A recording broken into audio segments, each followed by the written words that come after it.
예수 그리스도의 이름으로 기도드리옵나이다. 아멘.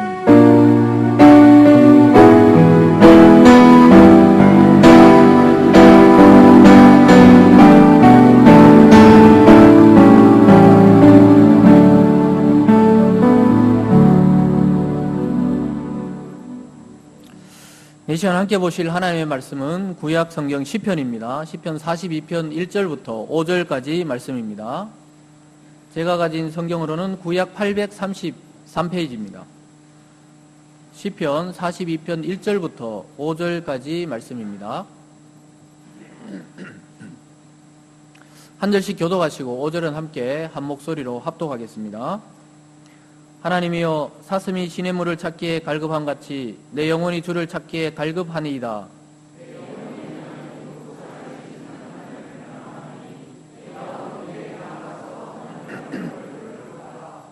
사람들이 종일 내게 하는 말이 내 하나님이 어디 있느냐 하오니 내 눈물이 죄하러 내 음식이 되었도다.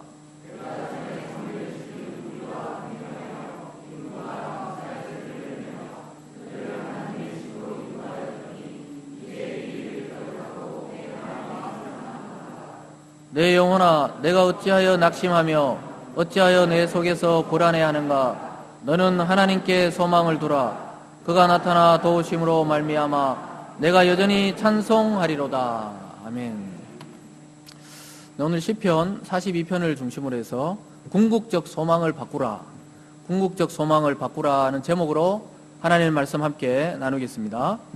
원래 시편 42편과 43편은 같은 저자가 아마 기록했을 것이다, 이렇게 보여집니다. 왜냐하면 이 똑같은 이 후렴구가 반복되면서 세 번씩 이어집니다. 그 중에 오늘 첫 편의 시를 살펴보려고 하는데요. 여러분, 요즘 신조 중에 보면 사이다 발언이다 이런 말이 있습니다. 사이다 아시죠? 콜라 말고 사이다. 사이다 발언이다 이런 말을 많이 씁니다. 무슨 말이냐면 이제 정치권이라든가 뭐 연예인들 중에서 속 시원하게 말을 해버리고 국민들의 가슴을 시원하게 할 때 사이다 발언이다. 아직까지 우리 그 사전에 등록되지는 않았더라고요. 찾아보니까 사이다란 말은 원래 그 탄산 음료수의 한 종류인데요. 그래서 그냥 그 탄산수에다가 감미료를 넣어서, 우리도 아마 칠성사이다 유명하죠. 그런 사이다가 있는 줄 알고 있는데, 그 사이다를 먹을 때 속이 짜릿하면서 시원한 느낌이 들 때, 그 느낌을 아마 표현한 것 같습니다. 그래서 얼마나 이렇게 세상이 답답하면 사람들이 사이다 같은 말을 듣고 싶다 이렇게 이야기할까 생각해 봤는데요. 그만큼 사람들이 무엇인가에 지금 목말라 하고 있다는 사실입니다. 여러분, 군에 갔다 온 남자분들은 잘 아시죠? 완전 군장에서 이렇게 뛰다가 보면은 그 아스팔트 위를 뛰다가 보면 이렇게 이 길가를 뛰다가 보면 너무 더워서 목이 왜 갈라지다 못해 막 따가운 느낌이 들죠. 그런 경험들 아마 해보셨을 건데요. 그럴 때 막 물을 마시는 시간이 되면 그냥 벌컥벌컥 진짜 막 숨도 안 쉬고 막 마십니다. 그럼 속이 시원하죠. 아이들도 뭐 막 그냥 뛰어놀다가 보면은 막 땀을 뻘뻘 흘려요. 애기들이 보면 막 학교 들어가기 전에 유치원 때도 보면 막 애들이 땀을 많이 흘려요. 그러다가 이 물을 마시면 속이 시원한 그 표정들, 살았다 이렇게 이야기하면 애들이 이게 뭔가 살았다는 느낌을 딱 갖습니다. 근데 여러분, 사람들의 마음에도 이런 갈증을 느낀다는 것입니다. 현대를 살아가는 도시인들이 느끼는 갈증이 다양한데요. 그 중에 요즘 이렇게 정리한 거 보면 한 4가지 이 패턴이 마음속에 반복적으로 돌아가고 있다고 이야기합니다. 그 중에서 두려움, 또 불안함, 또 불안정, 우울함, 여기 4 패턴이 계속 이렇게 실제로는 우리가 겉으로 웃고 있고 막 사람들과 이렇게 관계를 맺으면서 살아가지만 실제 도시인들의 마음속을 들여다보면은 두려워하고 있고 뭔가 불안정해하고 있고 불안해하고 있으면서 우울한 감정이 계속해서 교차되면서 이렇게 지나간다는 것입니다. 오늘같이 이렇게 연휴가 이어지고 있지만 어느 누군가 마음속에는 계속 두려워하고 불안정해하고 불안하고 또 뭔가 우울해하는 사람이 있다는 사실입니다. 여러분, 그것이 요즘 현대의 병으로 나타날 때 그걸 대인공포증이라고 그러고, 왜냐하면 두려우니까 사람을 못 만나요. 사람하고 무슨 관계를 하지를 못해요. 영업도 못하고 집 안에만 딱 처박혀 있습니다. 그 젊은이들 중에도 그런 사람들이 있다는 것입니다.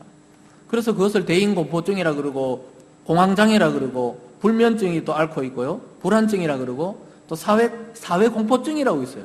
아예 사회생활을 못하는 사람들이 있습니다. 그리고 우울증이라고 해요. 그 병적 증상으로 이렇게 드러나고 있는데요. 예전에 어른들은 전부 이런 거는 마음이 약해서 그렇다 이렇게 이야기했습니다. 근데 현대의학에서 보니까 마음이 약해서 그런 게 아니라는 거예요.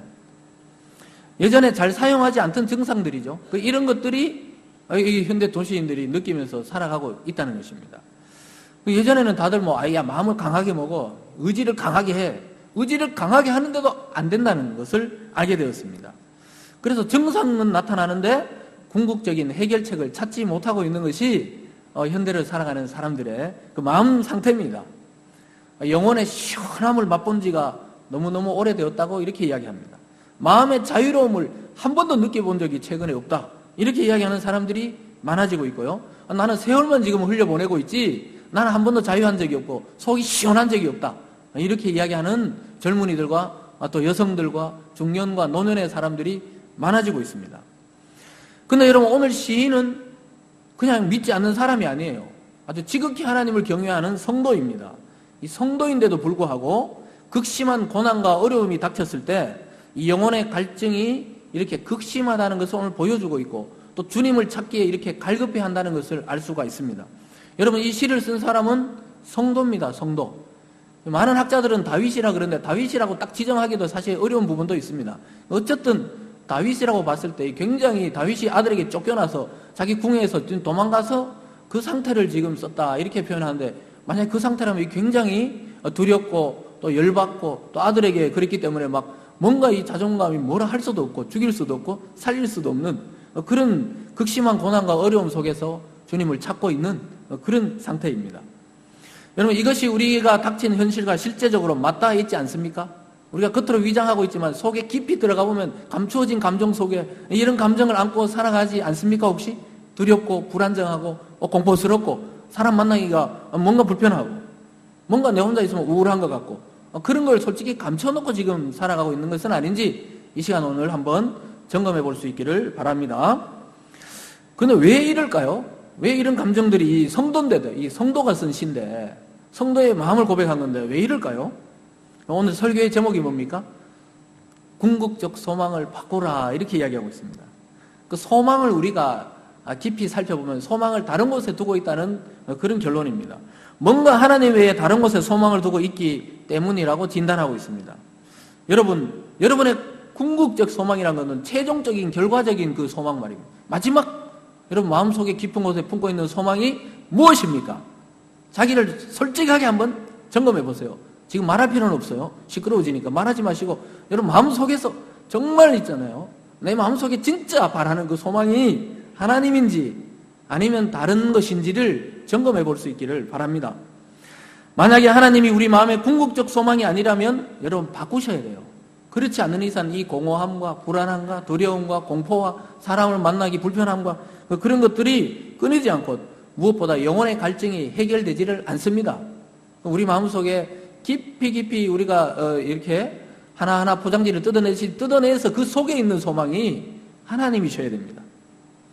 그래서 여러분 오늘 본문을 통해서 하나하나 좀 살펴보겠습니다. 오늘 첫 번째로 보면 영혼의 갈증을 느끼는 한 사람을 보게 됩니다. 오늘 본문의 시작은 그냥 터져나오는 이 탄성으로 시작합니다.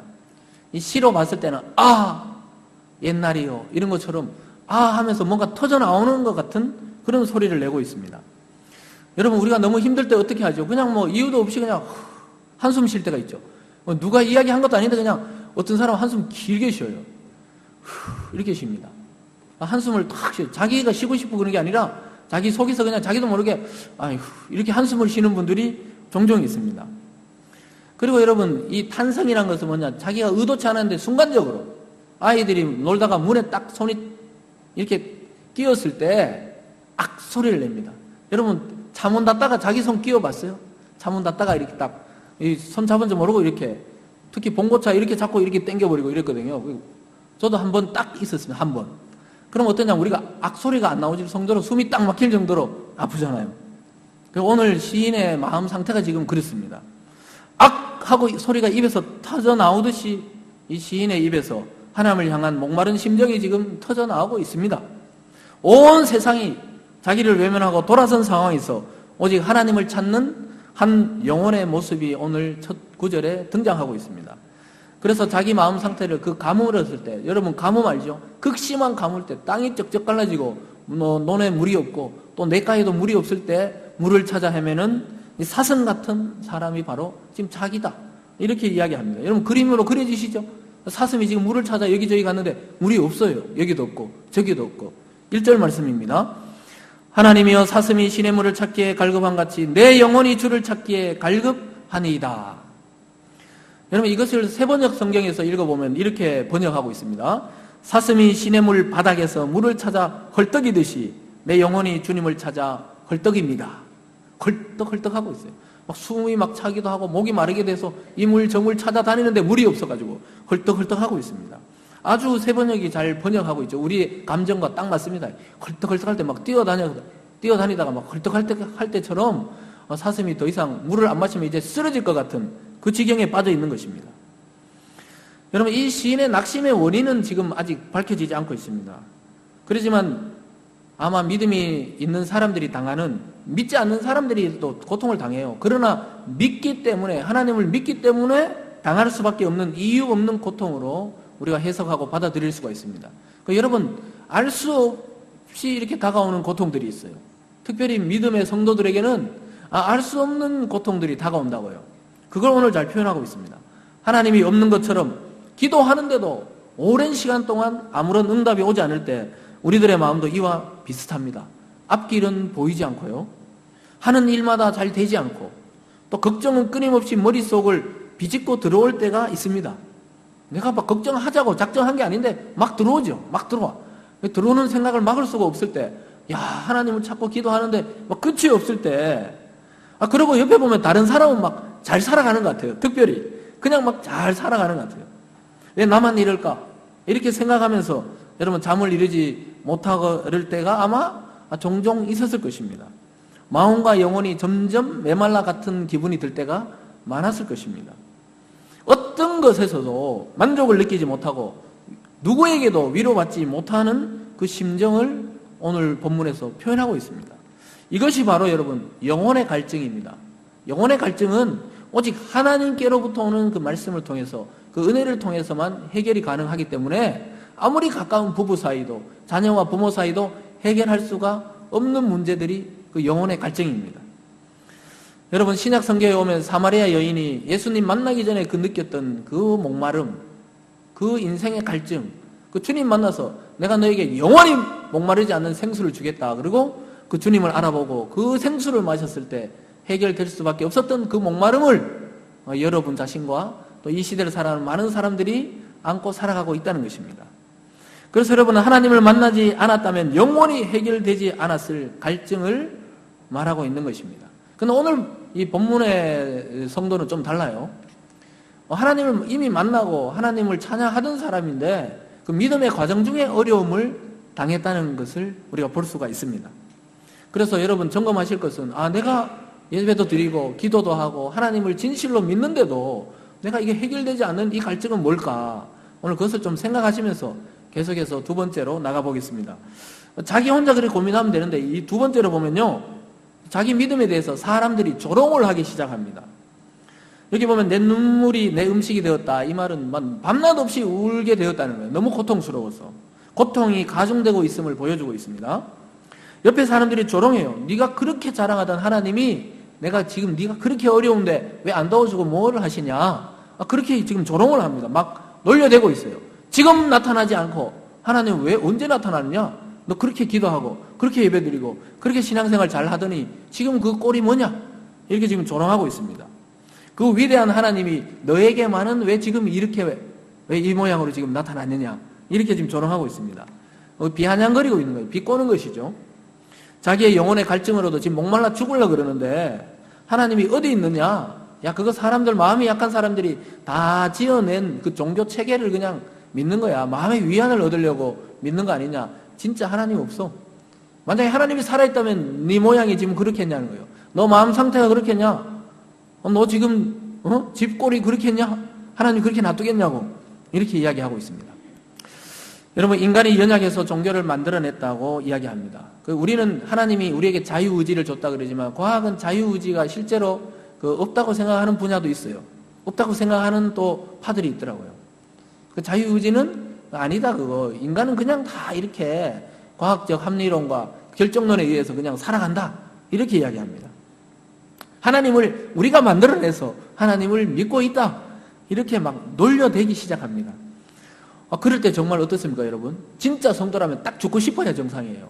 나는 진심으로 하나님을 경험하고 기도하고 응답도 받았었는데 지금 주위에서 막 조롱하는데 하나님의 능력과 역사가 안 나타나니까 어떠냐면 우리 마음이 딱 정말 이 가슴을 쪼개고 보여주고 싶을 정도로 그런 답답함이 느껴지죠. 하루 이틀도 아니고 지속적으로 누군가 여러분 개인적으로 계속 조롱을 한다 생각해 보세요. 누가 계속 전화 와서 너 죽을래? 밤에 내일 아침 조심해. 계속 맨날 전화 온다고 생각해 보세요. 그러면 우리가 정말 위축되고 답답하고 그럴 거 아닙니까? 근데 하나님이 있다는 걸 증명할 방법도 없고 그냥 짠 하고 나타나 주시면 좋은데 나타나지도 않고 갑자기 하나님이 뭐 벼락을 때리든지 구약처럼 막 역사를 보여주면 더 좋을 텐데 또 그러지도 않고 이럴 때 여러분 우리들은 정말 마음이 정말 미칠 것 같다 이런 생각들을 하게 됩니다. 억울하고 또 하나님이 막 때로는 섭섭하기도 해서 눈물이 끝이 없이 막 흘러내리는 것을 오늘 본문에서 말씀하고 있습니다. 시인이 뭐라 그럽니까? 밤낮으로 그 눈물이 내 음식이 되었다. 밥 먹을 필요도 없이 음식을 그냥 눈물을 떠먹고 있다. 이런 이야기입니다. 여러분 극심한 고통을 당해보셨습니까? 우리 청년들 같으면 만약에 뭐 사랑하는 사람과 헤어진다거나 막 그랬을 때 조금 뭐 가슴이 조금 아픈 게 아니죠. 이 첫사랑하고 헤어지면 눈물이 끝이 없이 막 흘러내리죠. 그러면서 가슴이 시리죠. 숨을 쉬면은 그냥 가슴이 시려가지고 눈물을 흘리고 싶어 흘린 게 아니고 숨을 쉬는데 눈물이 흘려요. 그런 경험 해보셨어요? 감성이 메마르셨나요? 저도 오래전에 해봤던 것 같아요. 요즘에는 그렇지 않은데. 정말 청년들에게는 제가 몇 번 이렇게 고백을 했지만, 이렇게, 교회에 사랑하는 누나가 있었는데, 끔찍하게 사랑했죠. 그게 아니고 그냥 이렇게 이성적으로 사랑하는 게 아니고, 우리 어릴 때, 그 대학생 누나들 보면 되게 좋잖아요. 그렇게 첫사랑이라 그러죠, 첫사랑. 첫사랑인지도 모르겠어요, 사실은. 그냥 내가 혼자 감정이었는지 모르겠지만, 그 누나와 이별하고 군에 가야 될 때, 눈물이 정말 밥이 돼가지고 흐르더라고요. 숨 마시면 베개에 눈물이 적셔지더라고요. 한 달 내내 그냥 누우면 하면 여러분 그거 아세요? 가슴이 시리다는 거? 이가 하면 시리듯이 숨을 못 쉬어요. 그래서 숨을 못 쉽니다. 이런 사랑을 해보지 않았으면 인생을 논하지 마세요. 그런 경험들을 하실 거예요. 아마 어릴 때 가슴앓이 뭐 실제로 뭐 사귀고 이런 건 아니었습니다. 여보 오해하지 마세요. 그러니까 그런 경우 저 첫사랑과 끝사랑은 정선미밖에 없습니다. 예, 저는 이 땅에서는 여자는 한 사람밖에 없어요. 근데 제가 이게 비유로 설명하는 거예요. 우리 청년들에게 도전을 좀 하라고. 연애하는 사람이 별로 없어가지고 좀 연애를 해야 되는데 그래야 뭐 초대가 생기고 그럴 거 아닙니까? 초대 선교회 지금 없다고 루스 선교회 빨리 올려달라 그러는데 제가 결혼시킬 수도 없고 지금. 근데 어쨌든 간에 사랑 간의 이별도 그렇게 슬프고 특별히 사랑하던 부인과 그 남편이 살다가 사별할 때 굉장히 고통을 느낀다고 그래요. 일생 같이 살다가 여러분 상상해 보세요. 내 부인이 없다고. 지금 나는 있는데. 그럼 반대로 또 나는 있는데 내 남편이 이 세상에 물론 천국 가면 만나지만 이 세상에 존재가 없어져 버렸다고. 이랬을 때 오는 그 고통. 그래서 굉장한 그 아픔과 고통을 느낀다고 합니다. 근데 오늘 이 시인은 하나님이 음성이 안 들리고 하나님의 응답이 없는데 옆에서는 계속 조롱할 때 눈물이 그냥 주야로 흘러내린다고 이야기하고 있습니다. 3절 말씀입니다. 사람들이 종일 내게 하는 말이 내 하나님이 어디 있느냐 하오니 내 눈물이 주야로 내 음식이 되었도다. 여러분 만약에 다윗이 이 저자라고 확신한다면은 다윗이 지금 아들 압살롬에게 쫓겨났어요. 자기가 왕인데 어느 날 탄핵을 당해가지고 자기는 그냥 떨어져 나가게 되고 지금 막 궁에서 지금 압살롬이 지금 왕이라고 지금 소리치고 있는 그러니까 아들이니까 죽일 수도 없고 막 살릴 수도 없고 이런 지경이었어요. 여러분 하나님이 살아계신다면 내 아들이 어떻게 너를 그렇게 반역하냐 지금 옆에서 이렇게 조롱하는 소리가 막 들려오는 겁니다. 왜 네가 아들에게 쫓겨나서 왕이 걷고라지냐 이런 이야기를 들으니까 지금 막 가슴이 지금 그런 눈물이 계속 하염없이 내리는 것입니다. 조롱을 당하고 있는 것이에요. 그런데 이 모습은 신약에 오면 예수님이 그대로 당하십니다. 예수님은 십자가를 지기 전에 모욕당하시고 십자가를 박힌 상태에서도 사람들이 내려와 내가 하나님의 아들이면 내려와 증명하라 그래요. 정말 하나님의 아들이신데 어떻게 그걸 그냥 다 감수하고 그 조롱과 비방을 다 감수하셨습니다. 완전히 버림받은 자의 모습이 누구냐? 예수 그리스도였습니다. 하나님이 계시다면 넌 내려와. 하나님의 애들이라면 내려와 그래요.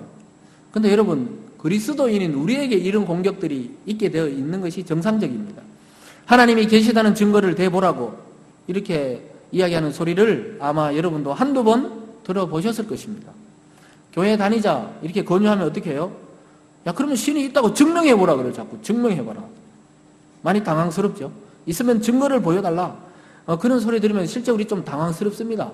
아니 실제 교회 나와보면 알게 돼. 이렇게 이야기해도 잘 안 나와요. 증거를 대라고. 증거를 이렇게 얘기해요. 여러분, 믿지 않는 자들의 이런 소리를 들으면 어떻습니까? 마음이 고통이 진짜 칼날로 찌르는 것 같아야 정상입니다. 여러분. 이것은 실제적으로는 우리를 모독하는 것이지만 이 신앙적 모독이기 때문에 하나님을 모독하는 것입니다. 그 믿지 않는 자들은 모르고 이야기하는 거지만 실제로는 하나님을 모독하는 것입니다. 나중에 최후 심판대 앞에서 다 하나님의 결산을 받을 날이 오게 되어 있습니다. 여러분, 너무 마음 아파하지 마세요. 여러분을 향한 그 공격은 곧 하나님을 향한 공격이 됩니다. 구약에서 하나님이 눈동자같이 지킨다 그러잖아요. 우리를 찌르는 것은 하나님의 눈동자를 찌르는 거예요. 우리 마음을 아프게 하는 것은 하나님의 마음을 찌르는 겁니다. 그래서 하나님이 결과적으로 믿지 않는 그 악한 자들이 끝까지 회개하지 않으면 마지막 심판날에 하나님이 그들을 결산할 줄 믿습니다. 그래서 여러분, 아무리 그들이 하나님이 없다고 소리쳐도 우리는 알죠. 하나님은 살아계시고 지금도 나와 동행하시고 나의 하나님이 되어주셔서 영원히 살아 계십니다. 2절에서 그래서 이렇게 이야기합니다. 내 영혼이 하나님 곧 살아계시는 하나님을 갈망하느니 내가 어느 때 나아가서 하나님의 얼굴을 배울까? 시인은 그렇게 이야기합니다. 내가 예전에 예루살렘 성소에서 아직 성전을 짓기 전입니다. 그 성소에서 하나님의 임재를 경험했을 때를 이야기하는 거예요. 그때를 회상하면서 살아계신 하나님의 얼굴을 뵙고 싶다. 우리말로 하면 우리가 예배 가운데 그 말씀과 찬양과 기도 중에 임했던 그 하나님의 임재를 내가 계속해서 누리고 체험하고 싶다는 것입니다. 비록 자기는 고통 중에 죽을 것 같은 갈증을 느끼고 있지만 결국 하나님이 죽으신 것은 아닙니다. 우리가 죽을 것 같은 마음이 든다고 해서 하나님이 그러신 것은 아니라는 것입니다. 여러분, 마음의 고통으로 죽을 것 같이 괴로울 때조차 살아계신 하나님이 여러분의 힘이 되시고 생명이 되심을 끝까지 믿으시기 바랍니다. 이 살아계신 하나님께 여러분의 마음의 소원을 맡겨드리시기를 바랍니다. 그래서 고통 중에서 옛날 어른들이 늘 하는 말이 있죠. 눈물 젖은 빵을 먹어봐야 된다. 배가 고파봐야 된다. 이런 이야기. 저희 어렸을 때만 해도 들었는데 요즘은 잘 모르겠습니다. 눈물 젖은 빵을 먹어봐야 한다. 그때 우리를 붙들고 계신 하나님의 손길을 경험하게 됩니다. 여러분, 이번 한 주 동안 여러분을 붙들고 계신 하나님의 그 손길을 경험하는 한 주 되시길 주님의 이름으로 축원합니다. 오늘 마지막으로 보면요, 시인이 이제 좀 마음을 돌이켜서 자기 자신과 대화를 시도하는 것을 보게 됩니다. 불안과 낙심의 원인이 뭔지를 자기 스스로 한번 점검해 보는 것입니다. 여러분, 믿음의 성도들인 여러분들도 여러분들하고 지금 스스로 대화를 좀 해볼 필요가 있습니다. 오늘 시인의 마음이 많이 상했다고 자기 스스로 고백합니다. 하나님은 살아계심을 확실히 자기가 알지만 너무나 큰 고통과 조롱과 비난을 받고 나서 마음의 상처가 가시질 않습니다. 그러면서 오히려 옛날 그 찬양하고 예배드리고 이럴 때 그 기쁨을 생각하니까 자기가 지금 도망 나오고 또 숨어있는 이 현실이 이 마음이 더 상하는 것입니다. 4절 말씀입니다. 내가 전에 성의를 지키는 무리와 동행하여 기쁨과 감사의 소리를 내며 예배드리는 걸 말하죠. 그들을 하나님의 집으로 인도하였더니 이제 이 일을 기억하고 내 마음이 상하는도다. 그 예배의 감격을 모르면 모르는데 차라리 이미 경험했던 사람이 그 경험을 못하고 지금 굉장히 낙심되어 있고 조롱을 당하고 있고 숨어 있고 또 피해 있고 이런 상황이 되니까 오히려 그 기쁨을 생각하니까 마음이 더 상한다는 것입니다. 주위에 있는 자들이 자기의 신앙과 하나님을 모독할 때 진짜 하나님을 믿는 성도라면 여러분 아마 누구라도 분노할 것입니다. 흥분할 것입니다. 그러나 오늘 이 시인은 성소에 나가 하나님 앞에 나가서 제사 드리면서 기뻐하고 감사했던 일을 가만히 생각해 보고 있습니다. 가슴이 아프고 마음이 상하지만 소망을 가지고 있습니다. 여러분, 지금 현실이 어떠하든지 거기가 끝이 아님을 확신하시기 바랍니다. 하나님은 또다시 우리들에게 기회를 주시고 하나님이 직접 우리를 만나 주시겠다고 약속하고 있습니다. 기쁨과 감사의 노래를 다시 부르게 하실 것입니다. 지금 상황은 비록 고통과 낙심, 불안이 자기 마음을 지배하려고 할 것입니다.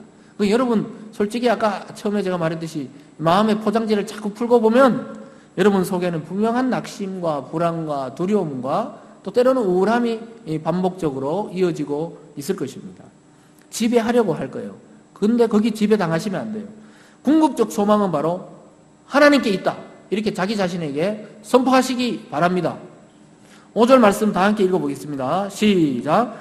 내 영혼아, 내가 어찌하여 낙심하며 어찌하여 내 속에서 불안해하는가? 너는 하나님께 소망을 두라. 그가 나타나 도우심으로 말미암아 내가 여전히 찬송하리로다. 아멘. 여러분, 무슨 이야기하고 있어요? 자기하고 지금 대화하고 있어요. 내 영혼아, 내가 어찌하여 낙심하느냐? 자기 스스로 지금 대화를 시도하고 있습니다. 어찌하여 내 속에서 불안해하는가? 너는 하나님께 소망을 두라. 우리가 개역개정 번역되기 전에 제가 찾아서 읽어보니까 그때는 하나님을 바라라 이렇게 되어 있습니다. 너는 하나님을 바라라, 바라보라. 그러니까 이 소망의 대상을 누구냐면 지금 여러분 대화를 시도하세요. 아주 좋은 겁니다. 믿음의 성도들이 그냥 다른 사람 이야기도 많이 들으셔야 되지만 자기 스스로 자기 영혼에게, 자기 마음에게 자꾸 대화를 하셔야 돼요. 너 왜 그 상태냐? 너 왜 그렇게 불만이 있지? 너 왜 그렇게 불안해하지? 너 왜 그렇게 두려워하느냐? 너 왜 그렇게 외롭다고 자꾸 생각하느냐? 자꾸 자기 스스로에게 점검해보면 내가 자꾸 다른 데에 자꾸 소망을 두고 있다는 것을 발견하게 됩니다. 아주 놀랍게도 발견하게 돼요. 오늘 이 다윗이 그 마음을 드러내면서 그 방법을 쓰고 있어요. 자기와 대화를 시도해야 돼요. 왜 그러니? 이렇게 자기 스스로에게 이야기해야 돼요. 너 왜 그러니? 집에 있는 아이들 보면 이야기하지 말고 여러분 자신에게 너 왜 이러냐 지금? 너 왜 이래? 자꾸 이야기를 해야 돼요. 그래서 자기 자신에게 물어야 됩니다. 자꾸 스스로에게 질문해 볼 필요가 있습니다. 왜 낙심하느냐? 여러분, 왜라는 질문을 자기 스스로에게 던져야 돼요. 왜 너 불안하느냐? 너 하나님이 소망이 아니고 다른 데 솔직히 소망을 두고 있는 거 아니냐? 이렇게 자꾸 이렇게 대화를 해야 되는 것입니다. 여러분, 상황만 자꾸 쳐다보지 말고 우리의 궁극적 소망이신 하나님을 바라보시는 은혜가 있기를 바랍니다. 자기 영혼에게 명령하세요. 오늘 명령하고 있습니다. 어찌 불안해하느냐? 왜 낙심하느냐? 이렇게 말하고 있습니다. 하나님께 소망을 두라! 이렇게 말하고 있습니다. 명령이죠. 명령. 자기 자신에게 여러분 명령하세요. 너 왜 그러니 정말? 너 왜 그래? 상대방 보고 자꾸 그러지 마세요. 그럼 싸우면 돼요. 너 왜 이러니? 그게 아니라 자기 자신에게 손을 향해서 하나님께 소망을 두라. 내 영혼아, 내 마음아, 너 정신이 어디 지금 팔려 있느냐? 이렇게 자꾸 말해야 됩니다. 여러분의 궁극적 소망을 바꾸시기 바랍니다. 내가 스스로 무엇인가를 이루려 했던 것을 내려놓으시기 바랍니다. 하나님이 아닌 그 무엇으로 살아가려고 하면 반드시 불안해집니다.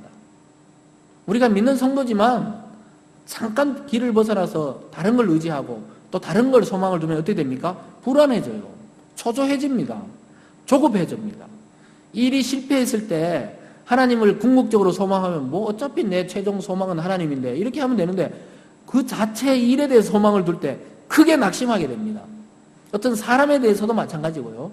어떤 일에 대해서도 궁극적인 소망은 그 너머에 역사하시는 하나님을 바라봐야 됩니다. 여러분, 오히려 나의 최종적인 목표를 하나님께 둘 때, 그분의 말씀을 알아가는 것을 내 인생의 최고의 목적으로 둘 때 아주 가벼워집니다.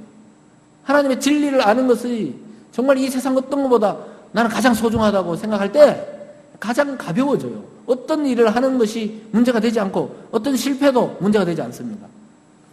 여전히 하나님을 찬송하게 되어 있습니다. 모든 것을 여러분의 힘으로 해결하려고 하지 마시기 바랍니다. 고통 중에서 오히려 하나님을 바라볼 수 있고 또 찬송할 수 있는 것이 바로 이 땅을 살아가는 성도들의 비밀입니다. 비밀. 그래서 성도에게 영원한 실패란 없어요. 지속적 실패도 없습니다. 반드시 하나님은 다시 일어서게 하십니다. 궁극적으로 소망이 바뀐 사람들이 바로 성도이기 때문입니다. 그래서 여러분 믿지 않는 친구들이나 믿지 않는 직장 동료, 믿지 않은 가족들하고 여러분하고는 다른 비밀을 갖고 있어요. 하나님의 말씀을 들을 때 다시 영혼이 소생되고 일어나는 기적을 매주일마다 경험하게 되는 것입니다. 사랑하는 여러분, 이미 한 해가 시작되고 한 달이 지금 지나가고 있습니다. 그런데 이 시점에서도 어떤 사람들은 불안해합니다. 초조해해요. 기쁨이 없어 보여요. 무슨 이유인지 모르겠지만 여러분, 오늘 말씀을 통해 여러분의 마음을 좀 점검해 보시기 바랍니다. 우리 마음은 동양적으로는 감정만 의미하지만 마음은 성경은 그걸 말하는 게 아니에요. 감성과 지성과 또 의지까지 전체를 마음이라 그래요. 그 영혼의 자소, 영혼이 자리 잡고 있는 게 마음이에요. 그 마음의 감정과 의지와 또 지성이 지금 어디를 향하고 어떤 것이 지금 나를 지배하고 있는지 점검하셔야 됩니다.